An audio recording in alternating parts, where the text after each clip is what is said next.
The Lion King presents audiences with what appears to be a straightforward power dynamic. Scar, the cunning lion, manipulates a pack of dim-witted hyenas into serving his ambitions. This surface reading, however, completely ignores one of the most significant biological realities that Disney actually incorporated into their story. The fact that hyena societies are strict matriarchies where females hold absolute dominance. In real hyena clans, the alpha female outranks every male, including her own sons. Males exist at the bottom of the social hierarchy, often scavenging scraps and living on the periphery of clan territory. The most powerful female, typically the largest and most aggressive, controls hunting territories, food distribution, and all major decisions affecting the clan's survival. This isn't simply a matter of individual strength. It's an entire social system built around female leadership that has evolved over millions of years. When examining Shenzi's behavior throughout The Lion King, the evidence for her true position becomes unmistakable. She consistently positions herself at the center of every group formation, with Banzai and Ed flanking her like lieutenants rather than equals. During their first encounter with Simba and Nala in the elephant graveyard, Shenzi immediately takes command of the situation. She's the one who interrogates the cubs, makes the decisions about their fate, and directs the chase that follows. Banzai and Ed defer to her judgment without question, even when she overrules their suggestions. The elephant graveyard itself provides crucial evidence for this theory. This territory belongs to the hyenas, not to Scar. It's their ancestral hunting ground, their fortress, their seat of power. When Scar meets with them there, he's entering their domain as a supplicant, not as a conqueror. The staging of these scenes consistently shows Scar approaching the hyenas rather than summoning them to Pride Rock. He comes to them because he needs something they possess. Not just their numbers, but their territorial control and their knowledge of the Pride Land's vulnerabilities. Visual analysis of their interactions reveals telling details about the true power structure. Shenzi maintains dominant body language throughout their encounters. She sits higher than the others when possible, keeps her head raised, and controls the flow of conversation. When Scar speaks, she listens with the calculated attention of someone evaluating a business proposition, not the submissive deference of a subordinate receiving orders. Her expressions during Be Prepared show amusement and satisfaction rather than the fierce loyalty one might expect from a devoted follower. The most revealing aspect of their relationship becomes apparent when examining who actually controls information and resources. Shenzi knows everything about Pride Rock's defenses, the lion's patrol patterns, and the best approaches for an invasion. This intelligence didn't come from Scar. It came from years of hyena reconnaissance and territorial disputes with the Pride. When Scar presents his plan to dispose of Mufasa, he's essentially asking Shenzi to provide the manpower for a scheme that serves her interests as much as his own. The timing of their alliance also supports this interpretation. Scar approaches the hyenas when he's at his most desperate and isolated. He's been cast out from Pride Rock, has no allies among the lions, and faces the prospect of permanent exile. In this vulnerable state, he encounters Shenzi, who has been watching and waiting for exactly this opportunity. She presents herself as the solution to his problems while carefully positioning herself to benefit from whatever chaos might follow. The supposed simplicity of the hyenas, particularly Banzai and Ed, serves as perfect camouflage for Shenzi's true intelligence and ambition.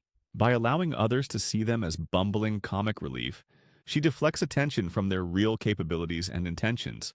This performance of incompetence creates the perfect cover for sophisticated manipulation and long-term planning.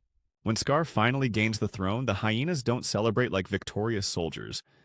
They move into the Pride Lands like an occupying force claiming territory they've always believed was rightfully theirs. The elephant graveyard was never enough for a growing clan. They needed the rich hunting grounds of Pride Rock, and Scar provided them with the perfect opportunity to claim what they'd been denied for generations. The evidence suggests that from the very beginning, Shenzi saw Scar not as a leader to follow, but as a useful tool to achieve her own objectives.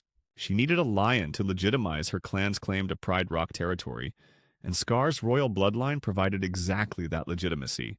By the time he realized the true nature of their arrangement, it was already too late to change the terms. Understanding Shenzi's true role requires examining the psychological dynamics of her initial approach to Scar. This wasn't a chance encounter between desperate allies. It was a calculated recruitment operation executed by someone who had been studying her target for years. Scar's banishment from Pride Rock left him in a uniquely vulnerable position. Cast out by his own family, stripped of his royal privileges, and forced to survive on the margins of Prideland's territory, he represented the perfect candidate for manipulation. Isolation breeds desperation, and desperation makes even the most intelligent individuals susceptible to offers that seem too good to be true. Shenzi's timing in approaching Scar reveals sophisticated strategic thinking. She didn't contact him immediately after his exile when his anger might have made him unpredictable, or when he might have harbored hopes of reconciliation with Mufasa. Instead, she waited until his situation had deteriorated sufficiently that he would be grateful for any alliance, regardless of its terms.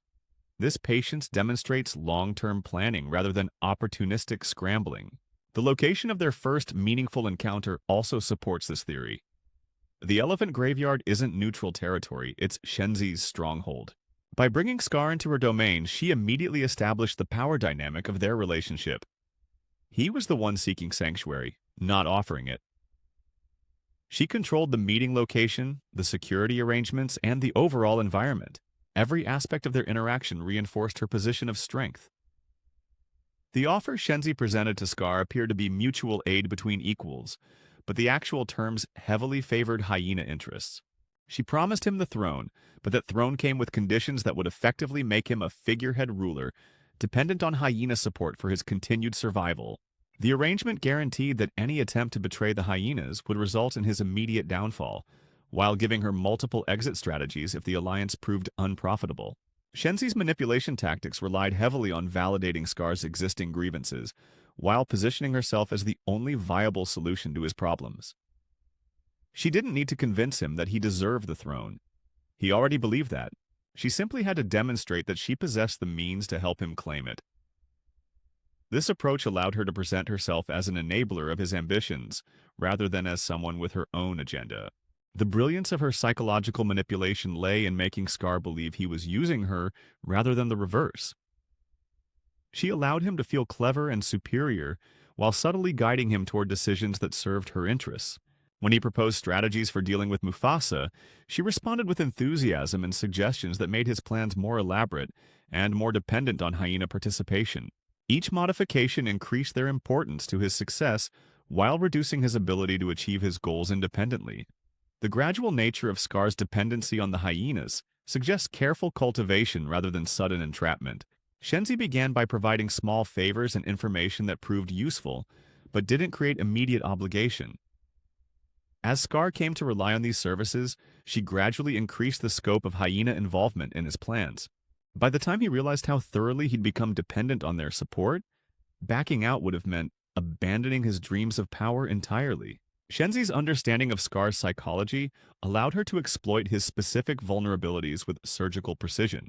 His need for validation and recognition made him susceptible to flattery about his intelligence and rightful place in the royal succession. His resentment toward Mufasa provided emotional fuel that could be channeled into increasingly extreme actions.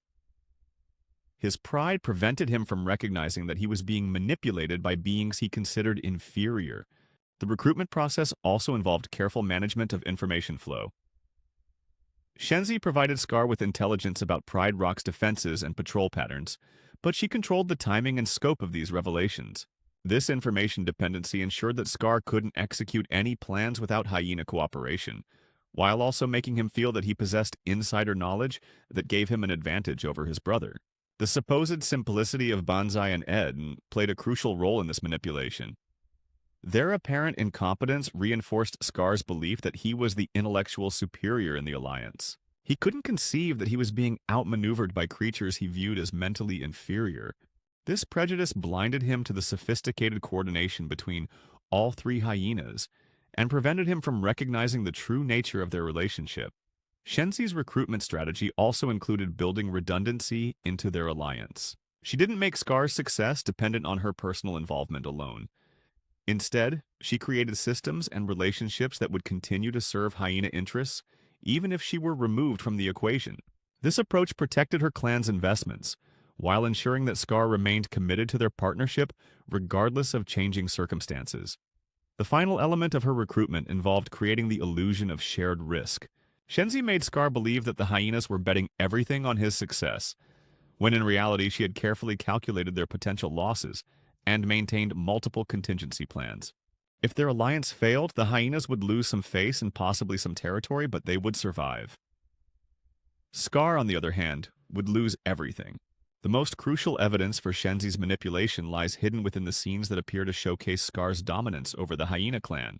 A careful examination of these interactions reveals a sophisticated performance designed to maintain the illusion of his leadership while actually consolidating hyena control over the situation.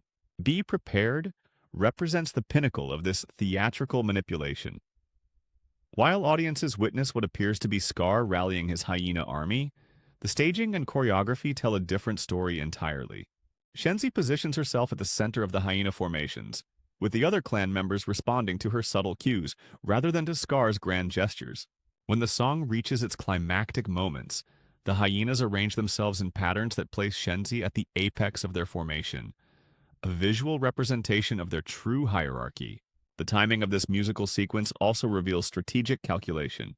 Scar believes he's inspiring loyalty through his charismatic performance, but Shenzi has already secured the clan's commitment through private negotiations that occurred off-screen. The elaborate production serves as a public coronation ceremony, not for Scar as king of the Pride Lands, but for Shenzi as the architect of their coming victory. The hyenas' enthusiastic participation celebrates their upcoming acquisition of Pride Rock territory, not their subservience to a lion ruler.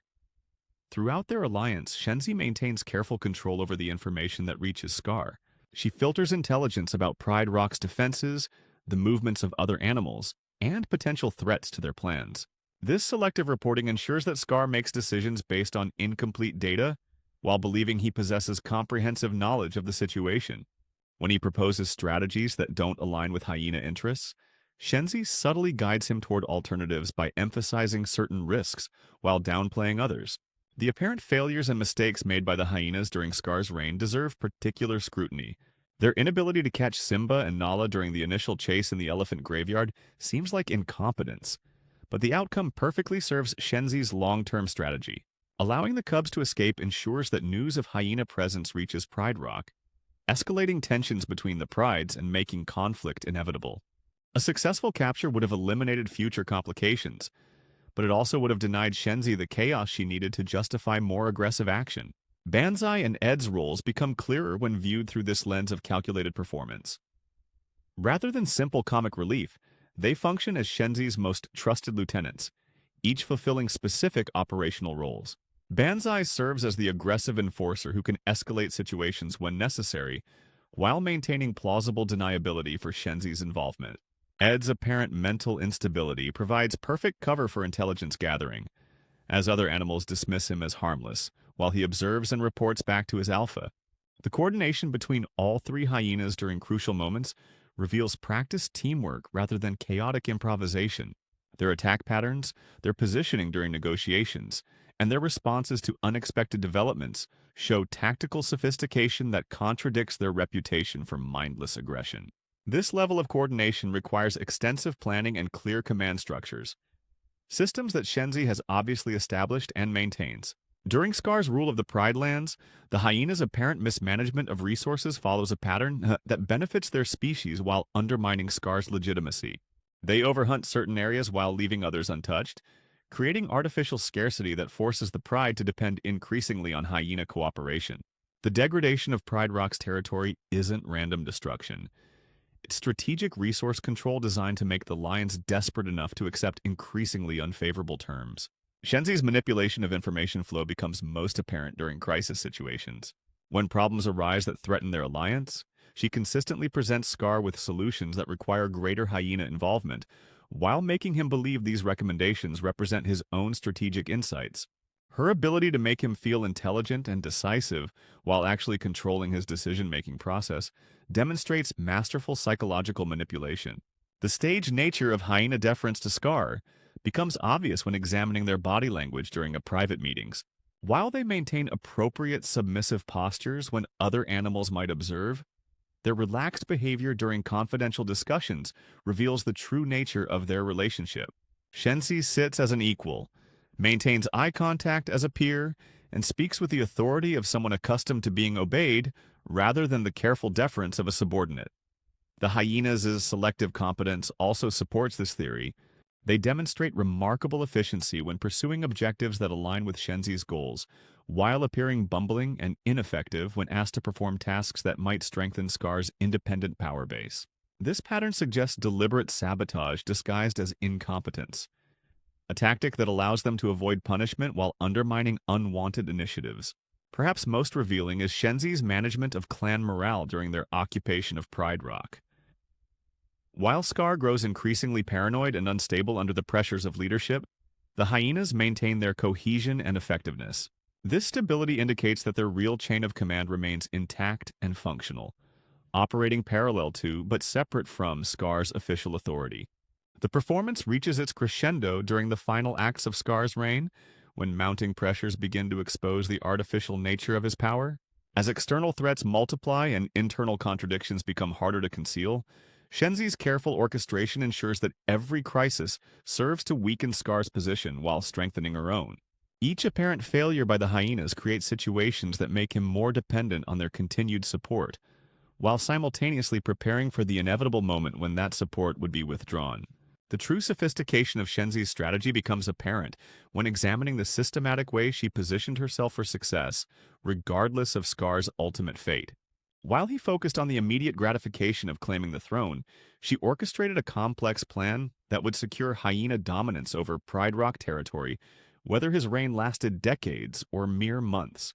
The deliberate mismanagement of Prideland's resources during Scar's rule wasn't the result of incompetence or short-sighted greed. It was a calculated campaign designed to make the lion's traditional way of life unsustainable.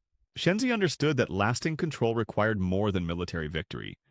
It demanded fundamental changes to the ecosystem that would make hyena-style scavenging and opportunistic hunting the only viable survival strategies.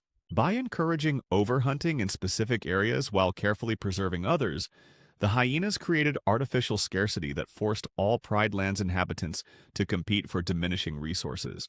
This strategy served multiple purposes simultaneously. It weakened potential opposition by keeping them focused on survival rather than resistance. It demonstrated the inadequacy of traditional lion leadership, and it established new territorial boundaries that favored hyena pack hunting over the Pride's coordinated group tactics. The psychological impact of this resource manipulation proved even more valuable than its practical effects. As conditions deteriorated, the Pride Lions began to doubt their own abilities and question their fundamental assumptions about their place in the natural order. This erosion of confidence made them more susceptible to accepting hyena dominance as an unfortunate but necessary reality, rather than a temporary occupation to be resisted. Shenzi's protection of core hyena interests during this period reveals her true priorities. While Pride Rock itself suffered degradation, the elephant graveyard remained untouched and well-maintained. Hyena hunting grounds outside the traditional Pridelands boundaries were carefully preserved and even expanded. The clan's population grew steadily throughout Scar's reign, with new cubs born into a world where hyenas occupied the top of the food chain rather than scraping for scraps at its bottom. The timing of various crises during Scar's rule shows clear evidence of orchestration, rather than random misfortune. Droughts, prey migrations, and territorial disputes with neighboring prides all occurred at moments when they would maximize pressure on Scar, while providing Shenzi with opportunities to demonstrate her clan's continuing value to his regime. Each crisis required hyena expertise to resolve, deepening his dependency while showcasing their indispensability. Most importantly, Shenzi began preparing for Scar's eventual downfall long before external threats made his position untenable. She established communication channels with neutral parties, secured alternative food sources that didn't depend on Pride Rock's depleted hunting grounds, and created contingency plans for various scenarios involving his removal from power.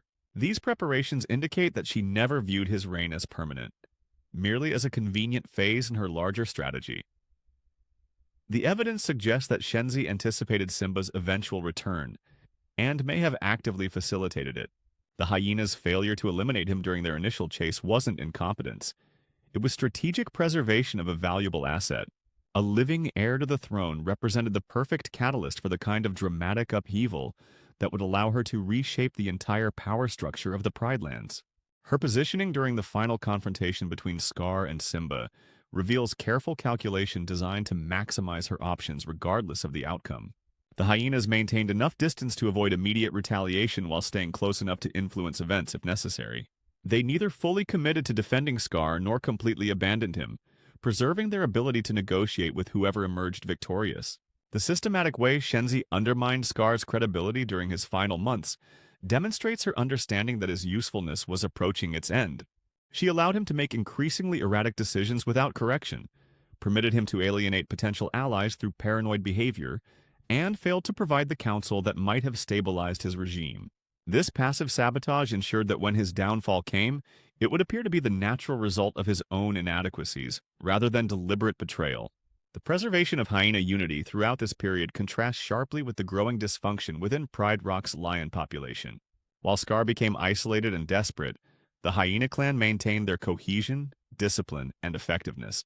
This stability positioned them as the only organized force capable of maintaining order during the transition period that would inevitably follow Scar's removal. Shenzi's long-term strategy also included careful management of her clan's reputation and relationships with other animal populations. While they participated in the occupation of Pride Rock, they avoided the kinds of excessive brutality that would make future coexistence impossible. Their actions remained within the bounds of what could be explained as necessary survival tactics, rather than gratuitous cruelty, preserving options for negotiated settlements with future leadership. The intelligence networks she established during Scar's reign provided comprehensive information about potential threats and opportunities throughout the extended Pridelands region. These sources gave her advance warning of Simba's approach, knowledge of his capabilities and limitations, and insight into his likely responses to various scenarios. This information advantage allowed her to position her clan optimally for whatever changes his return might bring. Perhaps most tellingly, Shenzi's behavior during the final crisis shows none of the panic or desperation that characterized Scar's response to mounting pressures. Her calm assessment of rapidly changing circumstances and measured responses to unexpected developments indicates someone who had anticipated these events and prepared accordingly. While Scar scrambled to preserve a collapsing regime, she executed predetermined contingency plans with practiced efficiency. The hyena's ultimate betrayal of Scar wasn't an emotional reaction to his attempts to blame them for his failures. It was the culmination of a strategy that had always envisioned his disposal once he ceased to serve their interests. The timing, method, and aftermath of his elimination all demonstrate careful planning rather than spontaneous vengeance, completing a campaign that had been years in the making.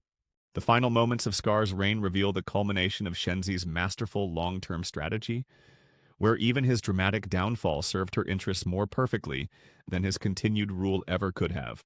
The timing, method, and aftermath of these events demonstrate planning so sophisticated that it transforms what appears to be chaotic betrayal into the precise execution of a predetermined endgame.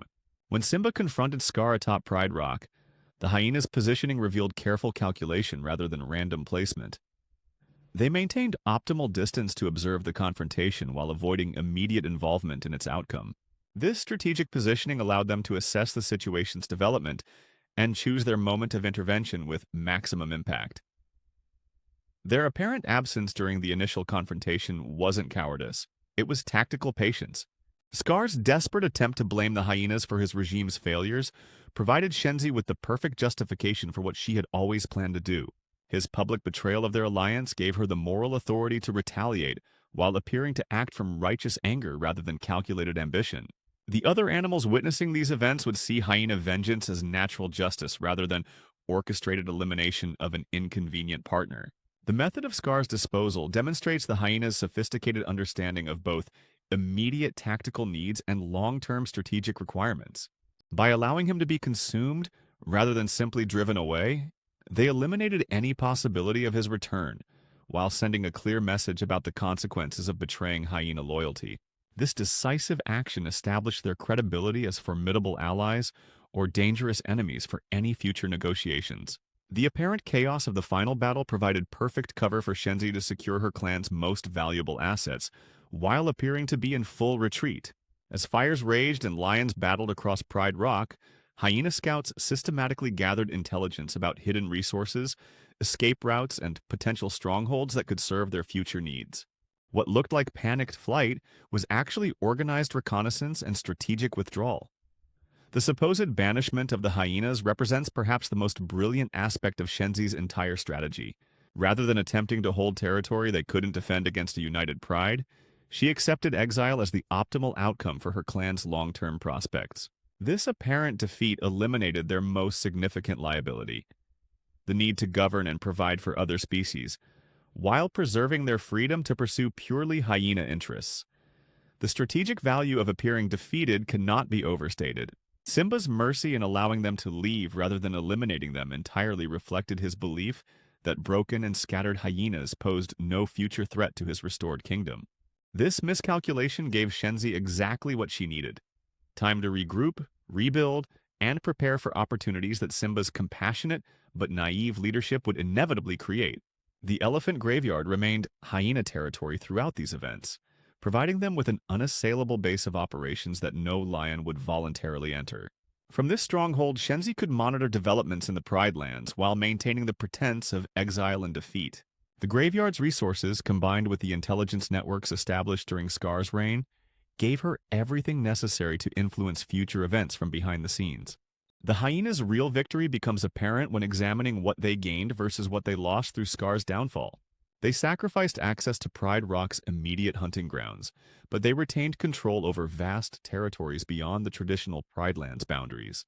They gave up the burden of governing multiple species with conflicting interests, but they preserved their clan unity and operational effectiveness. Most importantly, they eliminated their greatest vulnerability: dependence on an unstable and increasingly unreliable partner. Shenzi's management of clan morale during this transition period reveals her true leadership capabilities. Rather than allowing her followers to feel defeated or betrayed, she reframed their exile as liberation from an arrangement that had outlived its usefulness. The hyenas left Pride Rock not as broken refugees, but as a coherent force, ready to pursue opportunities that serving Scar had prevented them from exploring. The timing of their departure also served multiple strategic purposes. By leaving immediately after Scar's elimination, they avoided any possibility of retaliation from vengeful Pride members, while Simba was still establishing his authority. Their quick withdrawal prevented the new king from having time to organize systematic pursuit or develop comprehensive policies for dealing with hyena populations. They escaped while he was focused on restoration rather than security. The intelligence value of their Pride Rock experience provided lasting advantages that would serve hyena interests for generations. They had observed lion weaknesses, identified key vulnerabilities in Pride Rock's defenses, and established relationships with various animal populations that could prove valuable in future negotiations. This knowledge made them formidable opponents or valuable allies for any future conflicts in the region. Perhaps most importantly, Shenzi's strategy had fundamentally altered the balance of power throughout the extended Pride Lands ecosystem. The traditional assumption that lions naturally ruled while hyenas scavenged had been shattered.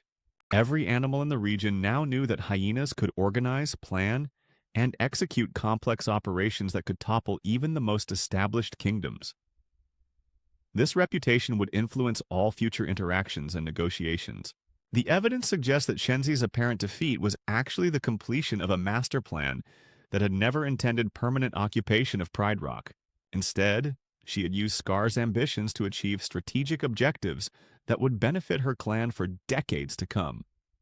Territorial expansion, population growth, enhanced reputation, valuable intelligence, and freedom from the constraints of governing multiple species with conflicting needs.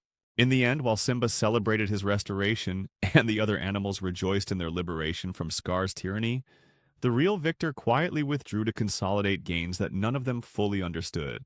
Shenzi had transformed her clan from marginalized scavengers into a force capable of toppling kingdoms, and she had done it while making everyone else believe they were watching a completely different story unfold. The hyenas' secret rebellion had succeeded beyond anyone's imagination, achieving objectives so sophisticated that even their supposed defeat served their interests perfectly. While the Pride Lands focused on rebuilding from the chaos of Scar's reign, Shenzi's clan prepared for whatever opportunities the future might bring, secure in the knowledge that they were no longer beggars at the margins of someone else's kingdom. They had become players capable of reshaping the entire game.